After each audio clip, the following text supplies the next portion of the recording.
সিরাতুন নবী সাল্লাল্লাহু আলাইহি ওয়াসাল্লাম আলোচনা করবেন শেখ মতিউর রহমান মাদানী। আসসালামু আলাইকুম ওয়া রাহমাতুল্লাহি ওয়া বারাকাতুহু। ইন্নাল হামদুলিল্লাহ নাহমাদুহু ওয়া নাস্তাঈনুহু ওয়া নাস্তাগফিরুহু ওয়া নাউযু বিল্লাহি মিন শুরুরি আনফুসিনা ওয়া মিন সাইয়্যাতি আমালিনা।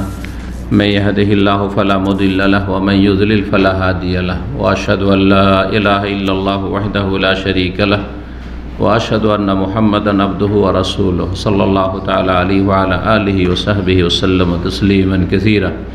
আম্মা বাদ। সম্মানিত দ্বীনী ভাতৃমণ্ডলী, আল্লাহ রাব্বুল আলামিনের প্রশংসা এবং রাসূলুল্লাহ সাল্লাল্লাহু আলাইহি ওয়াসাল্লামের উপর সালাত ও সালামের পর আজ 25শে জিলকাদা 1443 হিজরি মোতাবেক 24 জুন 2022 জুমাবার এশার সালাতের পরে আমাদের সাপ্তাহিক ধারাবাহিক আলোচনা সিরাতুন নবী সাল্লাল্লাহু আলাইহি ওয়াসাল্লামের পর্ব নম্বর 70। বিষয়বস্তু উমরাতুল কাজা। রাসূলুল্লাহ সাল্লাল্লাহু আলাইহি ওয়াসাল্লামের এমন একটি উমরা সাহাবায়ে কেরামদেরকে সঙ্গে নিয়ে, যার নাম হচ্ছে উমরাতুল কাজা, কাজার উমরা। এর নাম কাজা কেন, লেখক সামনে গিয়ে আলোচনা করেছেন, সুতরাং প্রথমে বলছি না। এই উমরাতুল কাজা কখন হয়েছিল? তা হচ্ছে 7ম হিজরির জিলকাদা মাস।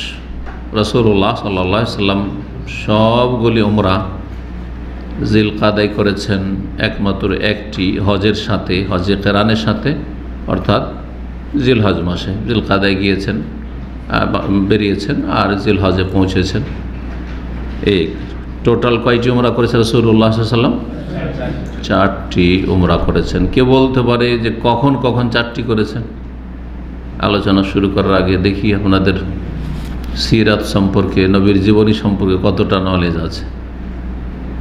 যেমন সিরাত এটি, তেমন হাদিসেরও আলোচনা, যে রাসূলুল্লাহ সাল্লাল্লাহু আলাইহি ওয়াসাল্লাম তার জীবনে, মদিনার জীবনে, মক্কায় তো কাবা ঘর বা মক্কার নেতৃত্ব কাফেরদের হাতে ছিল, আর তখন যদি উমরা করে থাকেন তো তখনকার যুগে ওহীর আগে যদি হয়ে থাকে তো সেগুলি তাদের কুরাইশদের নিয়ম নীতিমালা ফলো করে, সেগুলো কোনো ছিল না, ইসলামের ছিল না, তাই না? আর যখন নবুয়ত রিসালাত নিয়ে আসলেন, দাওয়াত দিতে শুরু করলেন, তো কাফেররা শত্রু হয়ে গেল যাদের কাছে কাবার নেতৃত্ব, মক্কার নেতৃত্ব। তো রাসূলুল্লাহ সাল্লাল্লাহু আলাইহি ওয়াসাল্লামের মূল উমরা হচ্ছে মদিনায় হিজরত করার পরে এই 10 বছরের ভিতরে কয়টি উমরা? 4 সফরে 4টি উমরা। 4 সফরে 4টি উমরা। এক সফরে একাধিক উমরা রাসূলুল্লাহ সাল্লাল্লাহু আলাইহি ওয়াসাল্লাম কখনো করেননি। যদি সেই কাজটি সওয়াবের হইতো তাহলে রাসূলুল্লাহ সাল্লাল্লাহু আলাইহি ওয়াসাল্লাম আজকালকার উম্মতের চাইতে এবং তার সাহাবায়ে কেরামগণ আজকালকার মুসলিমদের চাইতে অনেক অনেক গুণে নেকির কাজে আগ্রহী এবং উদ্গ্রীব। তারপরেও কেন করেননি? এই জন্য করেননি যে এটা কোনো সওয়াবের কাজ না, যে এক সফরে গিয়ে 2-4টা উমরা সেরে আসবেন, ঠিক না? হজে এসেছেন আর ডেলি দুরিয়াল দিয়ে মসজিদ আয়েশা যাচ্ছে, তানিম যাচ্ছে আর আসছে।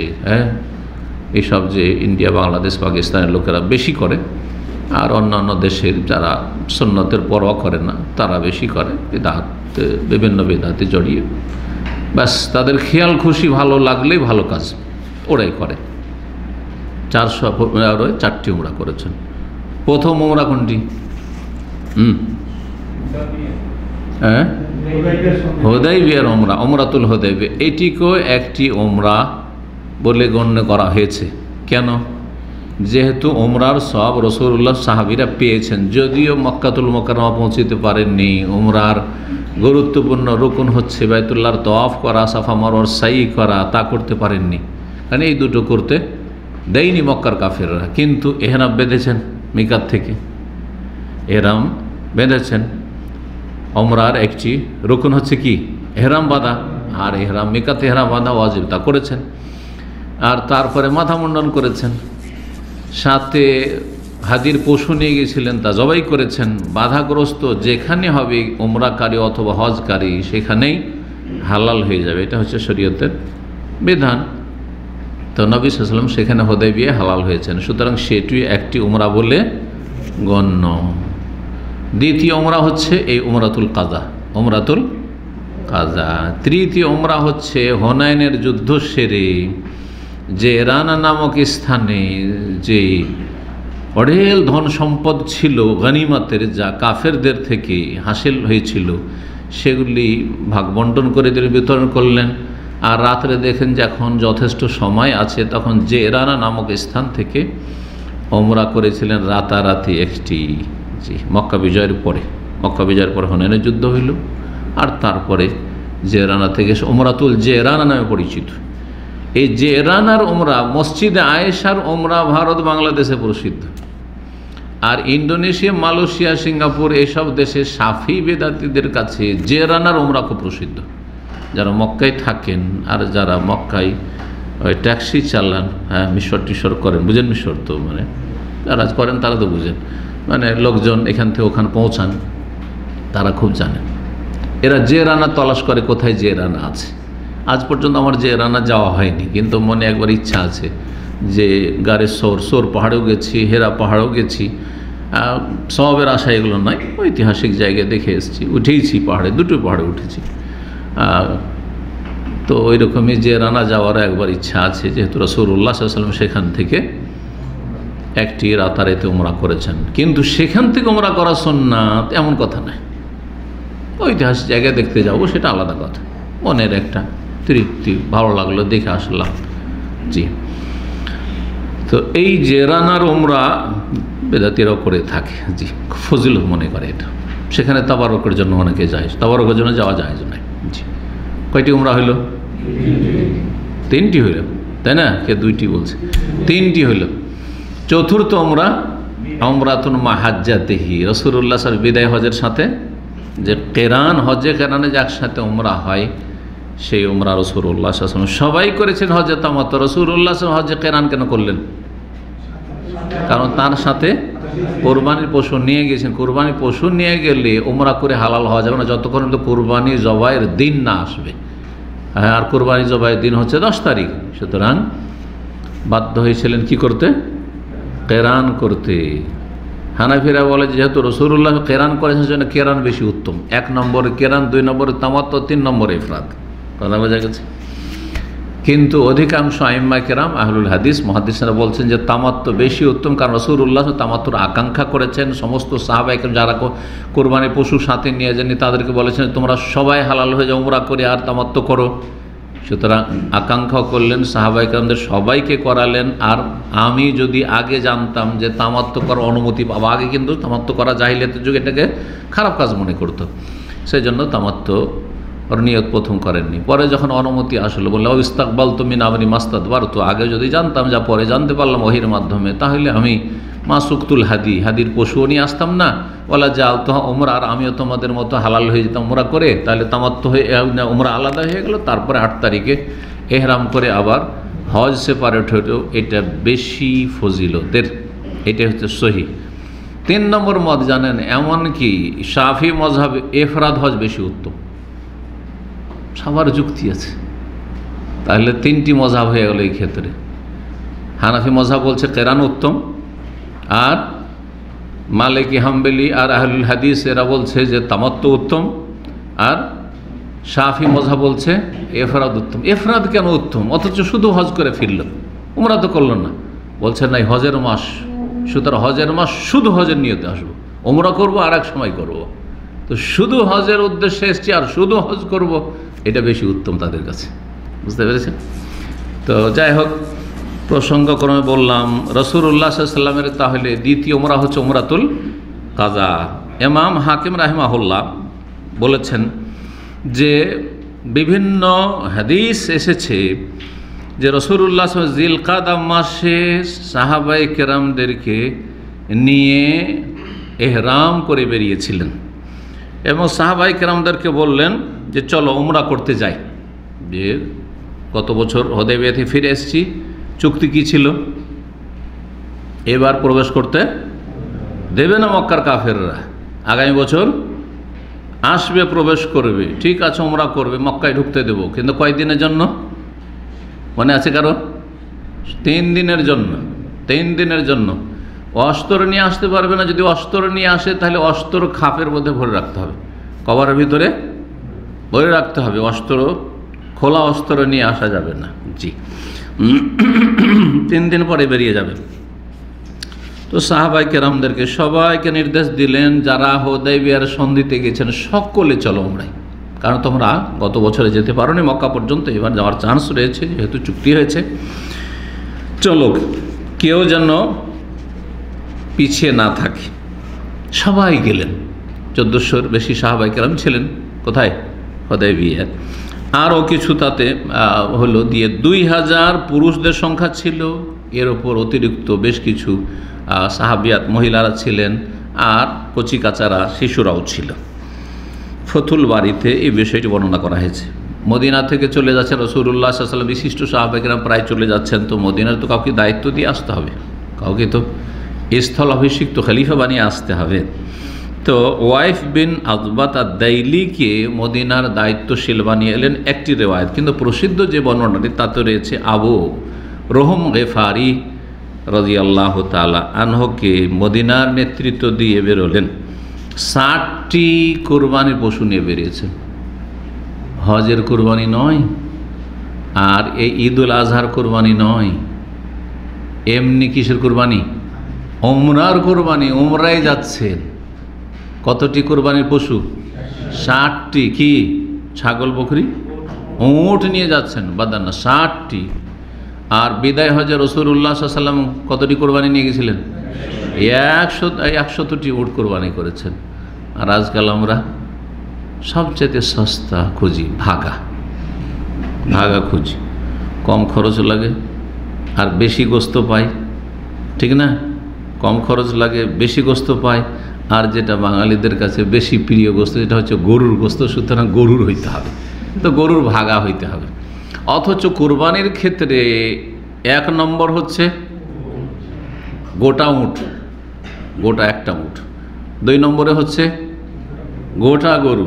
3 নম্বরে হচ্ছে গোটা খাসি, বকরা বকরি, দুম্বা দুম্বি, জি ভেড়া ভেড়ি।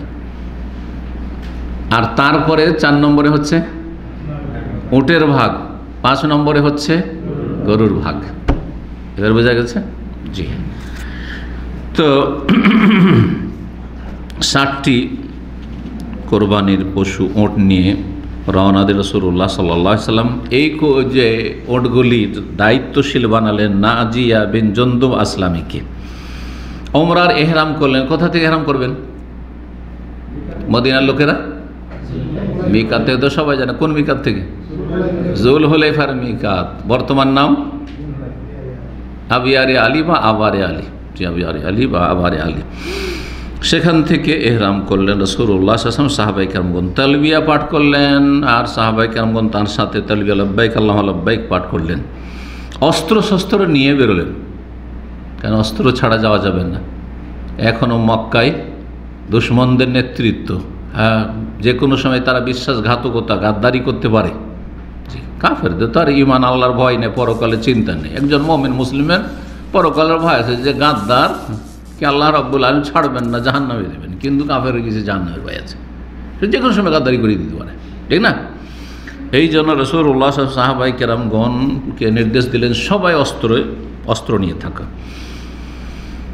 তারপরে ইয়াজেজ নামক স্থানে যখন পৌঁছিলেন তখন সমস্ত অস্ত্রগুলি সেখানে রেখে দিলেন, কারণ অস্ত্র নিয়ে, খোলা অস্ত্র নিয়ে যাওয়া নিষেধ।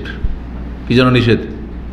চুক্তির পরিপন্থী। চুক্তিতে কি রয়েছে? অস্ত্র নিতে পারবেন, অস্ত্র থাকলে যেন কভার ভিতরে ভরে আর কত অস্ত্র নেওয়া যায়। তো তখনকার যুগের অস্ত্র, আজকালকার মতো অগ্নি অস্ত্র নয়। জি, তো অস্ত্রগুলি ওখানে রেখে দিলেন, এবং সেখানে যে সব অস্ত্রগুলি সেই যুগের ছিল তার মধ্যে ছিল ঢাল, আর তারপরে বর্ম, তীর, বল্লম, বর্ষা ইত্যাদি এগুলি ছিল। জি, আর এগুলির ওপর দায়িত্বশীল বানিয়ে দেন আওস বিন খাওলি আনসারিকে। আর সেখানে এই অস্ত্রগুলির তো দেখাশোনা করার জন্য এক দল লাগবে। তো 200 জন, 2000-এর মধ্যে 200 জন সাহাবায়ে কেরামগণকে সেখানে বলে যে তোমরা এখানে অবস্থান করো, তোমরা পরে উমরা করবে, আমাদের উমরা করা হবে, তখন আবার এক দলকে পাঠিয়ে দেবো, এই অস্ত্রগুলো দেখাশোনা করবে, তখন তোমরা উমরা করতে যাবে।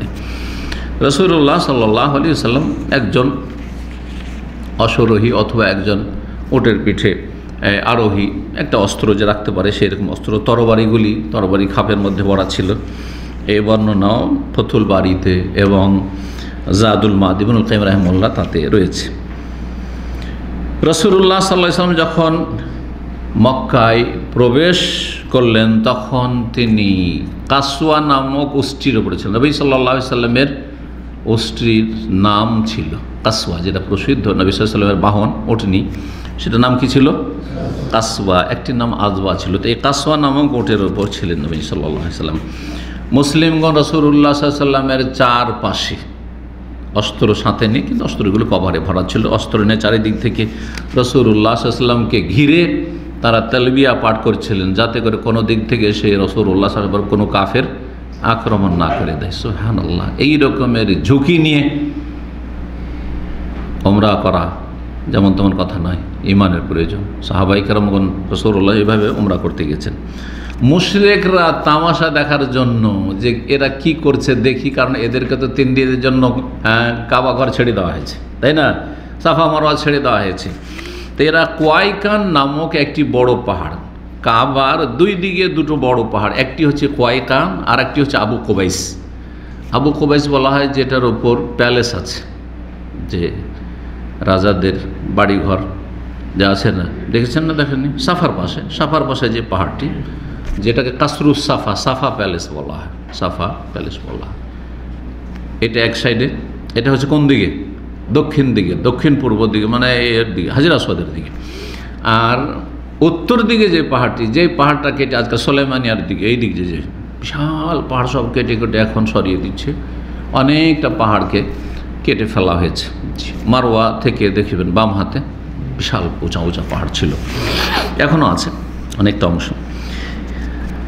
এই কাবার উত্তর দিকে অর্থাৎ মদিনার দিকে মুশরিকরা বসে, উঁচা দিক, এই দিক থেকে তারা তামাশা দেখছিল। দেখা যাচ্ছে আজকালকার মতো তো আর হারাম ঘেরা বিল্ডিং ছিল না, দেখা যাচ্ছে কাবা বাইরে থেকে দেখা যাচ্ছে যে এসেছে, মুসলিমরা তাওয়াফ করছে।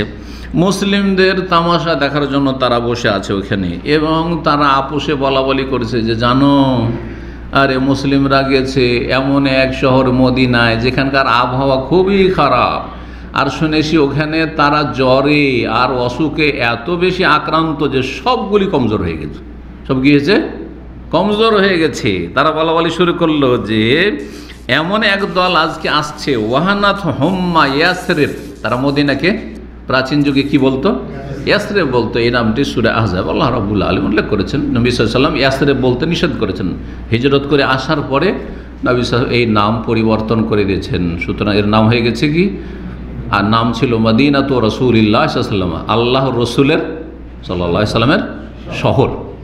সংক্ষেপে তখন আর রাসূল বা রাসূলুল্লাহ এটাকে কমিয়ে দিয়ে কি করা হলো? আল মদিনা করে দেওয়া হলো। কি করা হলো? আল মদিনা। আর আমরা আল দিয়ে যেহেতু বলি না, সেই জন্য কী বলছি? মদিনা। এখন ইন্ডিয়া বাংলাদেশের লোকেরা শুধু মদিনা বলে, তো বেয়াদবি মনে করে, তখন কি বলে? মদিনা শরীফ। কি বলে? মদিনা শরীফ। অনেক আরবরা সৌদি আরবের আরবরা আল মদিনা অনেকে বলে, রোহতুল মদিনা, জাহাবতুল মদিনা বলে না, কেউ কেউ মদিনা মুনাওয়ারা বলে। তো অন্য অন্য আরবরা যারা আছে, আর বেদাতীদের মধ্যে একটু ভক্তিটা বেশি, আর ভক্তি করতে যায় উল্টো পাল্টা ভক্তি হয়ে যায় অনেক সময়, তাই না? ভক্তি করতে যায় মুসাফা করতে গিয়ে 2 হাতে মুসাফা, ঝুঁকিয়ে মুসাফা, আর মুসাফা করার পরে তো বেশি ভক্তি, অতি ভক্তি আসলে একটা বেদাতের লক্ষণ। তো বেশি ভক্তি করতে গিয়ে যাই হোক মদিনার নামের সাথে মদিনা শরীফটা লাগিয়েছে অনারবরা, আর অনেকে কি করেছে? মদিনা মুনাওয়ারা। মদিনার মুনাওয়ারাটা তো জানেন, তাই না? জানেন না? মদিনা মুনাওয়ারা কথাটি কোত্থেকে আসলে? অনেক সালাফি ওলামারা মদিনা মুনাওয়ারা শব্দের উপর আপত্তি করেছে। কেন? কারণ নবী সাল্লাল্লাহু আলাইহি ওয়াসাল্লাম ইন্তেকালের পরে লোকেরা, বিশেষ করে যারা সুফি ইজমে প্রভাবিত, আল মদিনা আল মুনাওয়ারা বেকাবুরি রাসূল সাল্লাল্লাহু আলাইহি ওয়াসাল্লাম, এখানে এতটুকু আছে, রাসূলুল্লাহ সাল্লাল্লাহু আলাইহি ওয়াসাল্লামের কবর দ্বারা যেই শহর আলোকিত, এটা হচ্ছে এর অর্থ। আসলে মদিনা মুনাওয়ারা শব্দটা ওখান থেকে এসে, কবরুর রাসূলটাকে হযফ মাইনাস করে দেয়, তখন বাকি থেকে গেছে কি? আল মদিনাতুল মুনাওয়ারা, মানে আলোকিত মদিনা, আলোকিত মদিনা।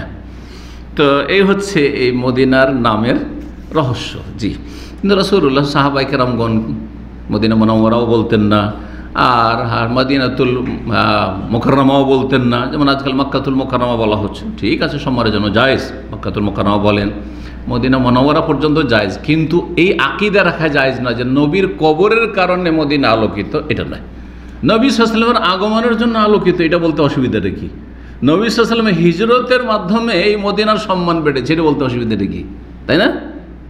মদিনার হিজরত, মদিনায় নবী সাল্লাল্লাহু আলাইহি ওয়াসাল্লামের বসবাস, যে মদিনায় নবী সাল্লাল্লাহু আলাইহি ওয়াসাল্লামের ইসলাম এর জন্য জিহাদ এবং দাওয়াত ইত্যাদি, এগুলোর দ্বারা মদিনা আলোকিত বললে কোনো অসুবিধা আছে? কিন্তু ওই যে সুফিদের ধ্যান ধারণা যে নবী সাল্লাল্লাহু আলাইহি ওয়াসাল্লামের কবরের কারণে মদিনা হচ্ছে আল মুনাওয়ারা, উজ্জ্বল বা আলোকিত, জি, তো ওই আকীদা যেন না থাকে। যাই হোক, তারা বলল যে এরে মদিনা ইয়াসরিবের জ্বরে এদেরকে দুর্বল করে ফেলেছে, এরা চলতে পারছে কি পারে না, দেখি একটু তামাশা, চলাফেরা করতে পারে না, সব অচল হয়ে গেছে, দেখি তো। ভাবছে যে এরা কি করতে পারবে না, তওয়াবই করতে পারবে না, সাই করতে পারবে না, এরা একদম এমন খোঁড়া অচল হয়েছে, বেকার হয়ে গেছে। নবী সাল্লাল্লাহু আলাইহি সাল্লাম বুঝতে পারলেন, হয় ওহীর দ্বারা জানতে পারেন, অথবা তাদের যে মন্তব্যগুলি, সব খবরগুলো আসছে যে এরকম ধরনের মন্তব্য করছে, যে সব মুসলিমরা খুব দুর্বল হয়ে গেছে, জ্বরে এদেরকে কাহিল করে দিয়েছে। কাহিল করা বুঝেন না? বুঝেন না, অবস্থা খারাপ করে দিয়েছে। জি, তো নবী সাল্লাল্লাহু আলাইহি ওয়াসাল্লাম বলে, যা কাজ করো তোমরা সাহাবায়ে কেরামদেরকে, যে তোমরা 3টা চক্কর খুব দৌড় দাও, আর দৌড় দিবে তো একবারে কাঁধটাকে বীর বাহাদুরের মতো করে দৌড় দিবে। দৌড় মানে একবারে খুব জোরে দৌড় না, স্পিডে না, কিন্তু যখন দৌড়টা দিবে হালকায় দৌড় থাকবে, কিন্তু যেন মনে হয় যে সেনাবাহিনী যেমন প্যারেড করে দৌড় দেয়, ঠিক ওই রকমই বীর বাহাদুরের মতো দৌড় দিবে। আর পুরো কেউ কেউ বলেছেন যে গোটাটাতে 3 চক্কর, কিন্তু 3 চক্কর না। এইবারে নবী সাল্লাল্লাহু আলাইহি ওয়াসাল্লাম বলেছিলেন যে তোমরা যেহেতু অনেকে অসুস্থ আছো হয়তো, অথবা তোমাদের জন্য কষ্ট হবে এত দৌড় দেওয়া, 7 চক্করও দিবে না, আর 3 চক্করে পুরোটা দেওয়ার দরকার নেই। যতদূর পর্যন্ত ওদের নজর আসে ততদূর পর্যন্ত তোমরা ততদূর পর্যন্ত কী করবে, দৌড় দিবে। তো 3 দিকে তারা না, উত্তর দিক থেকে দেখলে 3 দিক পর্যন্ত দেখতে পাচ্ছে কাবার, কিন্তু যখন রুকনে ইয়ামানিতে হাজরে আসওয়াদের মাঝখানে হয়ে যাচ্ছে দক্ষিণ দিকে, তখন চোখের আড়াল হয়ে যাচ্ছে, কাবার আড়াই হয়ে যাচ্ছে, আর দেখতে পাই না। তখন তোমরা নর্মালি চলো। তাহলে এটুকু জায়গায় কী বলছি, রুকনে ইয়ামানি থেকে হাজরে আসওয়াদ, এইটুকু জায়গায় যেখানে কি পড়া সুন্নত তওয়াফের সময়, রব্বানা আতিনা ফিদ দুনিয়া হাসানা ওয়া ফিল আখিরাতি হাসানা ওয়া কিনা আযাবান্নার, এই জায়গায় তোমরা নর্মালি চলবে, ওর মাধ্যমে একটু কি করবে, তোমরা একটু স্বস্তি পেয়ে যাবে। যে তোমরা দৌড় দাও 3 চক্কর, ওয়াইয়ামশু মা বাইনা রুকনাইন, 2 রুকনের মাঝখানে, মানে রুকনে ইয়ামানি আর হাজরে আসওয়াদের রুকন, এটাকে রুকন বলা হয়েছে। তো এই 2 রুকনের মাঝখানে তোমরা নর্মালি চলবে। জি, কেন বললেন যে তোমরা নর্মালি চলবে? তাদের ফের মায়া করে যে তোমাদের বেশি কষ্ট হয়, যতটা হালকা, শুধু ওদের দেখাইতে হবে যে আমাদের শরীর গায়ে শক্তি আছে, এখনো মনে করিও না যে আমাদেরকে পরাজিত করে দিবে, এটা মনে করিও না, আছি ওই রকম। নবী সাল্লাল্লাহু আলাইহি ওয়াসাল্লাম এই উদ্দেশ্যে তাদেরকে নির্দেশ দিয়েছেন যাতে করে মুশরিকদেরকে নিজেদের শক্তি দেখানো সম্ভব হয়। তাহলে বোঝা গেল যে বাতিল শক্তিকে হক পথেদের শক্তি দেখানোর প্রয়োজন রয়েছে। জি, প্রয়োজন রয়েছে, ফোঁস না করলে চেপে বসবে। জি হ্যাঁ, কিন্তু গায়ে শক্তি থাকলে তো আবার ইমানি শক্তি প্রথম থাকতে হবে। আজকালকার জামানায় তো ইমানি শক্তি হারিয়ে গেছে, তার গায়ের শক্তি কোথায় কাজে আসবে? নবী সাল্লাল্লাহু আলাইহি ওয়াসাল্লাম আর একটি নির্দেশ দিলেন, এটাও সুন্নত হয়ে গেল তখন থেকে। এই যে রামাল তখন থেকে শুরু হইল, বিশেষ কারণে শুরু হয়েছিল, কারণ শেষ হয়ে গেছে। ইসলামের ছায়াতলে মক্কা চলে এসছে, তখন থেকে 1400 বছর, তারপরে এই সুন্নতকে কিয়ামত পর্যন্ত, রামালের সুন্নতকে, দৌড় দেওয়ার সুন্নতকে বহাল রাখা হয়েছে। আর পুরো 3 চক্কর, প্রথম 3 চক্কর রুকনে ইয়ামানি থেকে হাজরে আসওয়াদ, ওটাও। জি, যেহেতু পরবর্তীতে নবী সাল্লাল্লাহু আলাইহি ওয়াসাল্লাম যখন বিদায় হজে এসেছেন, তখন সাহাবীদেরকে পুরোটাতে করিয়েছেন। এই সুন্নতকে কিয়ামত পর্যন্ত রাখা হয়েছে। আর একটি সুন্নত হচ্ছে কি, ইহরামের সময় বা তওয়াফের সময়, ইহরাম অবস্থায় তওয়াফের সময় আরেকটি সুন্নত কি, ইজতেবা করা। ইজতেবা মানে এক ডান কাঁধটাকে খোলা রাখা, ডান কাঁধটাকে খোলা রাখা, তল দিয়ে উপরে রাখা। কি জন্য এটা করলেন? এইটাতে যাও দেখতে পারে যে না গাটা দেখতে পাচ্ছে, কারণ ঢাকা থালাতে দেখতে হয় না, মনে করবে যে হয়তো শুকিয়ে গেছে এরা। হ্যাঁ, এটাই আছে, এটাই এদের বাহু খুব মজবুত হয়ে আছে, এটা দেখানোর জন্য। জি, রাসূলুল্লাহ সাল্লাল্লাহু আলাইহি ওয়াসাল্লাম মক্কায় যখন প্রবেশ করলেন তো সানিয়া নামক এলাকা দিয়ে প্রবেশ করলেন, যেটা নিয়ে গিয়ে নামায় হুজুন এলাকায়। হুজুন অর্থাৎ এই যে দিক থেকে আপনারা যাচ্ছেন মাবেদা হুজুন, আপনার এই মোয়াল্লার দিক থেকে, যে দিক থেকে উমরার বাসগুলো আমাদের যাচ্ছে, এই দিক থেকে ঢুকলেন। জি, রাসূলুল্লাহ সাল্লাল্লাহু আলাইহি ওয়াসাল্লাম যখন বেরিয়েছিলেন তখন মিসফালার ওই দিক দিয়ে বেরিয়েছিলেন, এটা নিচু এলাকা, আর এদিকটা হচ্ছে ওপর এলাকা। যাই হোক, মুশরিকরা কিন্তু সারিবদ্ধ হয়ে সব তামাশা দেখছে। রাসূলুল্লাহ সাল্লাল্লাহু আলাইহি ওয়াসাল্লাম তলবিয়া পাঠ করতে থাকলেন, গিয়ে রুকনে আমানিকে স্পর্শ করলেন, তার যে হাতে লাঠি ছিল তা দিয়ে বাইতুল্লাহর তওয়াফ করলেন, মুসলিমগণ তওয়াফ করলেন। আব্দুল্লাহ বিন রাওয়াহা প্রখ্যাত সাহাবী, এবং রাসূলুল্লাহ সাহাবীদের মধ্যে হাসান বিন সাবেত ছাড়া আর একজন কবি ছিলেন, তিনি হচ্ছেন আব্দুল্লাহ বিন রাওয়াহা রাদিয়াল্লাহু তাআলা আনহুমা। রাসূলুল্লাহ আগে আগে তো প্রয়োজনে বড়দের সামনে থাকা যায়। আমাদের সমাজে মনে করে যে বড়দের আগে আগে হাঁটা কি বেয়াদবি। যদি প্রয়োজন হয় তাহলে তখন প্রশংসনীয়, তখন আপত্তিকর নয়। সিকিউরিটির ব্যাপার স্যাপার রয়েছে, সামনে আগে রাস্তা ক্লিয়ার, তাই না? অথবা সামনে যে কোনো কারণ হতে পারে, রাস্তা দেখানো। এখন পিছন থেকে একজন থাকবে, পিছন থেকে বলবে যে না শেখ এদিকে যান, তো শেখ ওইদিকে যান, বলবে না কি ওটা আগে আগে আপনি হাঁটেন, কোথায় যেতে হবে না, এবার পিছনে পিছনে যাচ্ছি। হ্যাঁ, রাস্তাও ক্লিয়ার হইলো, আর তারপরে আপনার রাস্তা দেখানো হইলো, বিভিন্ন গরজ থাকতে পারে।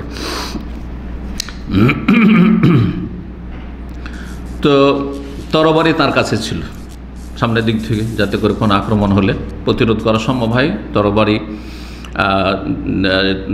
সুসজ্জিত হয়ে আব্দুল্লাহ বিন রাওয়াহা সামনে যাচ্ছিলেন এবং কবিতা পাঠ করছিলেন। তাহলে বোঝা গেল যে প্রয়োজনে কবিতা পাঠ করা শরীয়ত সম্মত, যেমন আজকে দুপুরে বুখারী হাদিসে আলোচনা হয়েছে। কি পাঠ করছিলেন কয়েক লাইন এখানে শোনাই। খাল্লু বানিল কুফারে আন সাবিলিহি, হে কাফেরদের সন্তান, হে কাফেরদের, খাল্লু ইয়া বানিল কুফার, এই কাফেরদের বাচ্চারা, যদি বলছি এই কাফের বাচ্চা, তাই না? এই কাফের বাচ্চারা, কাফের সন্তানরা, রাসূলুল্লাহ সব রাস্তা ছেড়ে দাও। অথচ এখন মক্কা বিজয় হয়নি, কি সাহস, তাই হিম্মত না? খাল্লু ফাকুল্লুল খায়রি ফি রাসূলিহি, ছাড়ো রাস্তা ছাড়ো, সমস্ত কল্যাণ রসুলের মধ্যে রয়েছে, তোমাদের মধ্যে কোনো কল্যাণ নেই। কাদ আনজালার রহমান ফি তানজিলিহি, রহমান পরম করুণাময় আল্লাহ তার কিতাবে নাজেল করেছেন, কোরআনে নাজেল, ফি সুহুফিন, এমন সাহিফাতে, পুস্তকে, তুতলা আলা রাসূল, যা রসুলের ওপর পাঠ করে জিবরাইল শোনার, জিবরাইল দিয়ে অবতরণ করে। ইয়া রব্বে, হে আমার রব, ইন্নী মুমিনুন বিকিলিহি, আমি কোরআনের বাণীতে বিশ্বাসী। কিল কালা ইয়াকুলু থেকে কিল, কৌলিহি কিলি, ইন্নী রাআইতুল হাক্কা ফি কবুলিহি, এবং আমি এই কোরআনের বিধান সাদরে গ্রহণ করাতেই আমি হককে দেখতে পেয়েছি। জি, এখানে হক সীমিত রয়েছে, হক সীমিত রয়েছে আল কোরআনুল কারীমে। বিআন্না খায়রাল কাতল ফি সাবিলিহি, আর কোরআন দ্বারা প্রমাণিত যে সর্ব উৎকৃষ্ট নিহত হচ্ছে আল্লাহর রাস্তায়, এই কোরআনের বিধানের রাস্তায়। আলিয়াম নাযরিবুকুম আলা তানজিলিহি, আজকে তোমাদেরকে মার দেব, কি বলছে নাযরিবুকুম, আজকে তোমাদেরকে মার দেব আলা তানজিলিহি, কোরআনের বিধানের ওপর নেমে আসার জন্য, কোরআনের বিধানের বাস্তবায়নের জন্য, বা কোরআনের বিধানের ভিত্তিতে। দারবান, এমন মার দিব যে ইউজিলুল হামা আন মাকিলিহি, মাথার খুলি উড়িয়ে দেব। হাম, হাম বলা হয় মাথার খুলিকে, মাথার খুলি উড়িয়ে দেবো। ওয়ায়ুযহিলুল খালিল আন খালিলিহি, আর এমন মার দেব যে বন্ধু বন্ধুকে ভুলতে বাধ্য হবে, এমন পালা পালাবে যে অন্তরঙ্গ বন্ধুকেও কেউ স্মরণ রাখবে না। জি হ্যাঁ, সুবহানাল্লাহ, এই হিম্মতের শের পাঠ করলেন। আনাস রাদিয়াল্লাহু তাআলা থেকে বর্ণিত হাদিস রয়েছে যে ওমর রাদিয়াল্লাহু তাআলা আপত্তি করলেন, আরে আল্লাহর হারামের ঘরে শের কবিতা পাঠ করছে, আরে এই কী করছে? ইবনে রাওয়াহা, এই ইবনে রাওয়াহার ছেলে, বাইনা ইয়াদা রাসূলুল্লাহ, এক তো রাসূলুল্লাহ সামনে আগে আগে, আর তার ওয়াফি হারামিল্লাহ, আল্লাহর হারামে, আল্লাহর হারামে তুমি তাকুলু শের, কবিতা পাঠ করছো, কবিতা আবৃত্তি করছো। ফাকাল আল্লাহ নবী সাল্লাল্লাহু আলাইহি নবী সাল্লাল্লাহু বললেন যে খাল্লি আন হইয়া ওমর, ওকে ছাড়ো, যা করছে করতে দাও। হ্যাঁ, এরও একটা দাপট প্রভাব পড়বে কাফেরদের ওপর। শোনো কাফেররা, জানো। জি হ্যাঁ, জি। ফালাহু আসরাফি মিন্নাযিন নাবলি, তাদের ওপর তীর ছোঁড়া চাইতে বেশি এই কবিতার প্রতিক্রিয়া রয়েছে। অনেক সময় অস্ত্র দিয়ে যেই কাজ না হয় সেটা মানুষের বক্তব্য দিয়ে হয়, হ্যাঁ, অথবা মানুষের কবিতা দিয়ে হয়। জি। রাসূলুল্লাহ সাল্লাল্লাহু আলাইহি সাল্লাম চক্র দিলেন কাবার চারিদিকে, প্রথম রামাল করলেন, মুসলিমগণ তিন চক্কর দৌড় দিলেন। মুশরিকরা যখন দেখতে পেলেন এই দৌড়ের অবস্থা, তখন বলেন সুবহান, তারা তো সুবহানাল্লাহ বলবে না, আমরা সুবহানাল্লাহ বলা অবস্থানে হাওয়ালাইল্লাযিনা জামতুম, আরে এদের সম্পর্কে তো তোমরা ধারণা করছিলে আন্নাল হুম্মা কাদ ওয়াহানাতহুম, জ্বরে তারা কমজোর দুর্বল হয়ে গেছে মদিনার জ্বরে। হাওয়ালাই আজলাদু মিন কাযা ওয়া কাযা, এরা বড় বড় বীর পুরুষের চাইতে শক্তিশালী হয়ে আছে, যেমন তেমন নয়। প্রভাব পড়লো একটা যে তাদের উপর।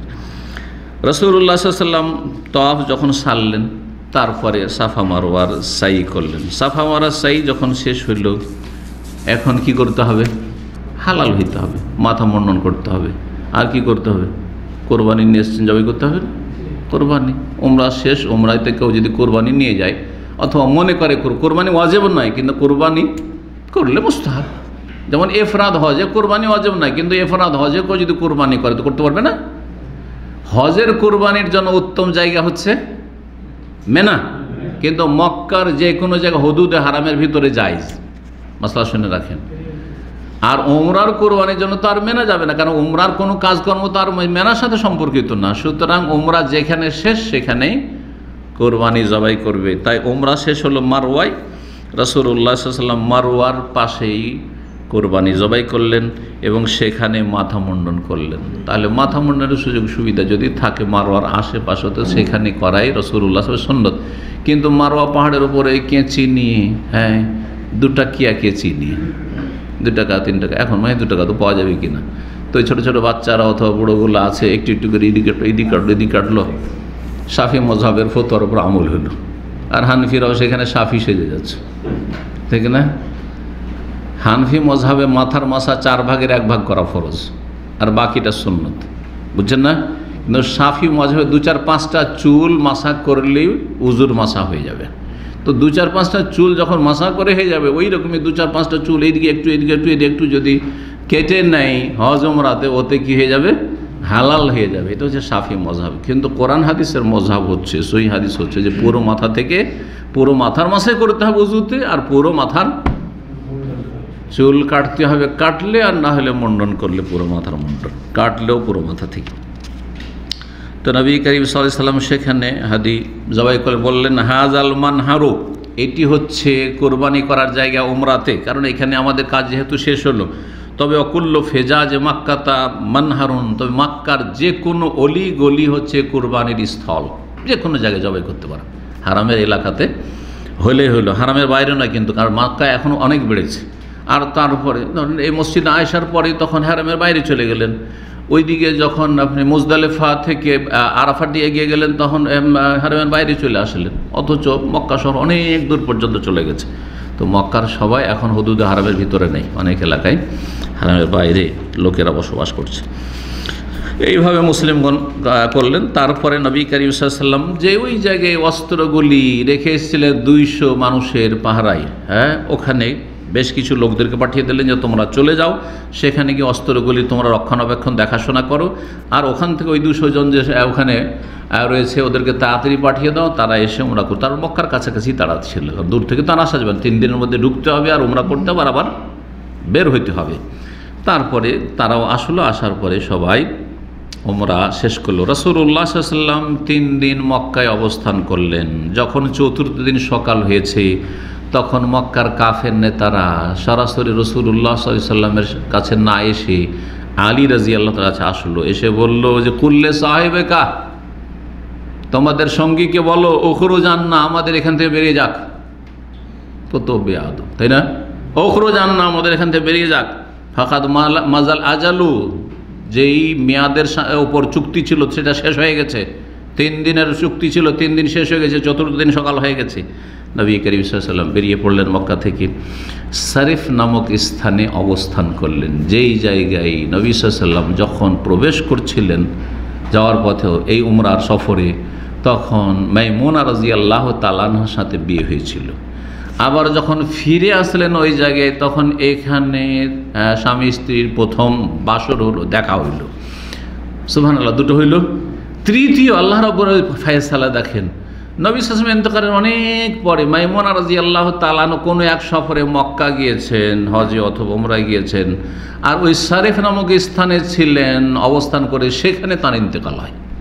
আর সেখানেই কবর আছে, কবরটি চিহ্নিত এখনও। আমি যখন মদিনার রাস্তা দিয়ে আসি, তখন আমার সাথে যেসব ভাইরা থাকে, যদি বাই রোড আসি আর ওই রাস্তায়, তো আমি দেখিয়ে দিই জায়গাটা, যে এটা সারিফ, আর এখানে যে রাস্তার পাশে, হাইওয়ের পাশে, মদিনা রোডের পাশেই উম্মুল মুমিনিন মাইমুনা রাদিয়াল্লাহু তাআলা আনহার কবর রয়েছে। রাসূলুল্লাহ সাল্লাল্লাহু আলাইহি ওয়াসাল্লাম যখন মক্কা থেকে বের হতে লাগলেন, তখন হামজা রাদিয়াল্লাহু তাআলা নবী সাল্লাল্লাহু আলাইহি ওয়াসাল্লামের কে চাচা, তার এক মেয়ে। হামজা রাদিয়াল্লাহু তাআলা কোথায়? ওদের শহীদ হয়েছেন, সাইয়্যিদুশ শুহাদা, শহীদ হয়ে গেছেন। হামজার মেয়ে, সে নবী সাল্লাল্লাহু আলাইহি ওয়াসাল্লামের পিছনে ধরে নিয়েছে, পিছনে মক্কাতে ছিল, সে পিছনে ধরে, হয়তো তার মা তাকে নিয়ে চলে গেছে, এটা হইতে পারে। ডাক দিচ্ছে, ইয়া আম্মে, ইয়া আম্মে, হে চাচা, হে চাচা। নবী সাল্লাল্লাহু আলাইহি ওয়াসাল্লামকে চাচা বলছেন, কেমন কথা? আরবরা এমনি বড়দেরকে চাচা বলে, এটা একটা বলা যেতে পারে। আরেকটা হচ্ছে যে নবী সাল্লাল্লাহু আলাইহি ওয়াসাল্লাম হামজা রাদিয়াল্লাহু তাআলা আনহু দুধ ভাই ছিলেন, দুধ ভাই ছিলেন, জি, একই মহিলাই দুজনকে দুধ পান করিয়েছিলেন। চাচা ভাতিজা সমবয়সী ছিলেন। আলী রাদিয়াল্লাহু তাআলা আনহু কোলে উঠিয়ে নিলেন। তখন এই ছোট্ট মেয়েটিকে কে নেবে, এই নিয়ে আলী, জাফর আর যায়েদ, আলী বিন আবি তালেব আর জাফর ইবনে আবি তালেব, তার আবু তালেবের দুই ভাই, আলী আর জাফর, আর যায়েদ বিন হারেসা। যায়েদ বিন হারেসা রাসূলুল্লাহ সাল্লাল্লাহু আলাইহি ওয়াসাল্লামের পালক পুত্র এবং গোলাম ছিলেন তিনি। তো সবাই কাড়াকাড়ি লেগেছে, না ও বলছে আমি নেবো, বলছে আমি নেবো, আমি হকদার, আমি নেবো। নবী সাল্লাল্লাহু আলাইহি ওয়াসাল্লাম বললেন যে না, জাফর নিক, জাফরের জন্য ফয়সালা। কেন? কারণ জাফরের স্ত্রী ছিল এর খালা, এলেন না খালা তাহা কানা তাহত, যে তার মা নেই, সুতরাং সে মায়ের স্থানকে পাবে, খালা পাবে। তো যেহেতু জাফরের স্ত্রী হচ্ছে এই মেয়ের খালা, সুতরাং তাহলে এখানেও দেখেন জাফরের সম্পর্ক হামজার সাথে কিসের? চাচা ভাতিজার সম্পর্ক। চাচা ভাতিজা সাড়ু, চাচা ভাতি কি ভাইরা, ভাইরা ভাই, সাড়ু বুঝেন না মনে হয় নাকি? কেউ বুঝেন না? বুঝেন না? আচ্ছা, এখন আমাদের অঞ্চলে আবার ছোটোটাকে সাড়ু বলে আর বড়োটাকে ভাইরা ভাই বলে। সবাইকে ভাইরা বলবেন না, ছোটো যে জুনিয়র, মানে ছোটো বোনকে বিয়ে করেছে, বড়ো বোনকে ধরেন, দু বোন ধরেন, দুজন বিয়ে করেছেন, ভাইরা, তাই না? ভাইরা। আর একটু ভদ্র ভাষা হচ্ছে ভাইরা ভাই, ভাইরা ভাই। তো এই উমরায় নবী করিম সাল্লাল্লাহু আলাইহি ওয়াসাল্লাম মাইমুনা রাদিয়াল্লাহু তাআলা আনহা, মাইমুনা বিনতুল হারিস আল আমেরিকে বিয়ে করেছিলেন। রাসূলুল্লাহ সাল্লাল্লাহু আলাইহি ওয়াসাল্লাম মক্কা প্রবেশের পূর্বে জাফর ইবনে আবি তালেবকে পাঠালেন মাইমুনার কাছে, জিজ্ঞাসা করো সে বিয়েতে তার সম্মতি আছে কিনা। তো তার সম্মতি ছিল। তো বিয়ের দায়িত্বশীল কে হবে? বললেন যে আমার ওলি অভিভাবক আব্বাস, কারণ আমার নিকটাত্মীয় কেউ নেই, আর আমার ওলি হচ্ছে আব্বাস। জি, আব্বাস কেন? কারণ ওয়াকানাত উখতুহা উম্মুল ফাজল তাহতা, আব্বাস রাদিয়াল্লাহু তাআলা আনহুর স্ত্রী উম্মুল ফাজল ছিলেন। উম্মুল ফাজল এটা তার বোন। কার বোন? মাইমুনা রাদিয়াল্লাহু বোন। তাহলে মাইমুনা রাদিয়াল্লাহু তাআলা আনহার কে হয়? আব্বাস দোলা ভাই, দোলা ভাই, ভগ্নিপতি। তো ভগ্নিপতিকে দায়িত্ব দিলেন যে আমার বিয়ে আব্বাস পড়াবে, বিয়ে পড়িয়ে দিলেন। মক্কা থেকে যখন বেরোলেন নবী করিম সাল্লাল্লাহু আলাইহি ওয়াসাল্লাম, বিয়ে যাওয়ার পথে হয়েছিল যেমনটা বললাম, যখন বেরোলেন তখন আবু রাফে নামক সাহাবীকে বললেন যে তুমি মাইমুনাকে নিয়ে আসো বাহন করে, যখন আসবে। আর সারিফ নামক স্থানে, মক্কার বাইরে কিছুটা দূরে, এখন মক্কা কাছাকাছি ওইদিকে পৌঁছেই গেছে প্রায়। যদি একটা জায়গায় জমুম আছে, জানেন তো, জমুমের কাছাকাছি আছে শরীফটি। এখানে নবী করিম সাল্লাল্লাহু আলাইহি ওয়াসাল্লাম বাসর করে প্রথম সাক্ষাৎ করলেন। এই উমরাকে কি নামে চেনে? উমরাতুল কাজা নামে। কেন চেনে? অধিকাংশ জনগণ এমনকি আলেমরাও মনে করে যে উমরাতুল কাজা মানে গত উমরার কাজা। গত বছরে হুদাইবিয়ার সন্ধিতে উমরা করতে যে বেরিয়েছেন রাসূলুল্লাহ সাল্লাল্লাহু আলাইহি ওয়াসাল্লাম, আর উমরা করতে পারলেন না, সাহাবীরা উমরা করতে পারলেন না, ওইটার কাজা করতে এসেছিলেন। এই জন্য এর নাম হচ্ছে উমরাতুল কাজা। কারণ সহজ, এইটা বুঝ সহজ যে কাজা মানে কাজা, আর উমরা উমরাতুল কাজা মানে ওই কাজার উমরা। তো কিসের কাজার উমরা? গত বছরের কাজার উমরা। কিন্তু এই মতটি বা এই ব্যাখ্যাটি শক্তিশালী নয়, দুর্বল। কাজার আর একটি অর্থ হয়, সেটা হচ্ছে কাজা মানে ফয়সালা। এই জন্য কাজীকে কাজী বলা হয়, যে ফয়সালা করে বিচারককে কি বলা হয়? কাজী বলা হয়। সৌদি আরবে বিচারককে কি বলে? বিচারপতিকে কাজী বলে। বিচারপতি যে বিচার করে থাকে। তো কাজা, তো এদের সাথে মক্কার কাফেরদের সাথে রাসূলুল্লাহ সাল্লাল্লাহু আলাইহি ওয়াসাল্লামের যেটা ফয়সালা হয়েছিল, অর্থাৎ সন্ধি হয়েছিল যে এই বছর তো ঢুকতে পারবো না বা দেব না ঢুকতে, মক্কার কাফেররা বলল, কিন্তু আগামী বছর ঢুকবেন। এই চুক্তির ভিত্তিতে যেহেতু এই উমরা করতে এসেছিলেন, সেই জন্য এই উমরার নাম হচ্ছে উমরাতুল কাজা। মানে তাদের সাথে যে সন্ধি হচ্ছিল, সন্ধির ভিত্তিতে আসা উমরা। জি, তো কেউ কেউ বলেছেন লিয়ান্নাহা কানাত কাজান উমরাতুল হুদাইবিয়া, উমরাতুল হুদাইবিয়ার এটি কাজা ছিল, কিন্তু কাজা বলবো না যেখানে উমরা আল্লাহর কাছে কবুল হয়েছে। তো কাজা কেন? যেখানে আল্লাহর কাছে এটি একটি উমরা, সুতরাং কাজা নাই। আউলিয়ান্না ওয়াকাত হাসবাল মুকাজাতাইল মুসাল্লাহা, চুক্তির ভিত্তিতে এই উমরা হয়েছিল, সেই জন্য। আর ওয়াল ওয়াজহুস সানি রাজ্জাহুল মুহাক্কিন, গবেষক উলামা ইকরামগণ দ্বিতীয় নামকরণের কারণটিকে বেশি প্রাধান্য দিয়েছেন। জি,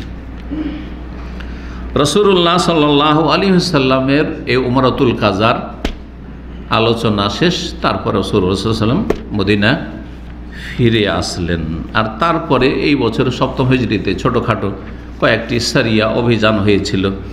এখানে আজকের আলোচনা শেষ করছি। আল্লাহ রাব্বুল আলামিনের কাছে দোয়া করি, আল্লাহ রাব্বুল আলামিন উম্মতে মুসলিমাকে ভালো কাজের তৌফিক দান করেন, উপকারী ইলমের তৌফিক দান করেন। আল্লাহ সমস্ত অনিষ্ট বালা মুসিবত থেকে হেফাজত করেন, আযাব গজব দুর্যোগ থেকে আল্লাহ হেফাজত করেন। আর যে সব জায়গায় এলাকায় দুর্যোগ এসেছে, বালা মুসিবত এসেছে, আল্লাহ যেন হালকা করে দেন, আল্লাহ যেন মাফ করে দেন, এবং আল্লাহ রাব্বুল আলামিন যেন খাস রহমত নাজিল করেন। আল্লাহ রাব্বুল আলামিন তার সাহায্য দিয়ে যেন ঢেকে নেন, এবং আল্লাহ রাব্বুল আলামিন মুমিন মুসলিমদের আল্লাহ যেন হেফাজত করেন সমস্ত অনিষ্ট বালা মুসিবত থেকে। ওয়া সাল্লাল্লাহু আলা নবিয়িনা মুহাম্মদ ওয়া আলা আলিহি ওয়া সাহবিহি আজমাইন।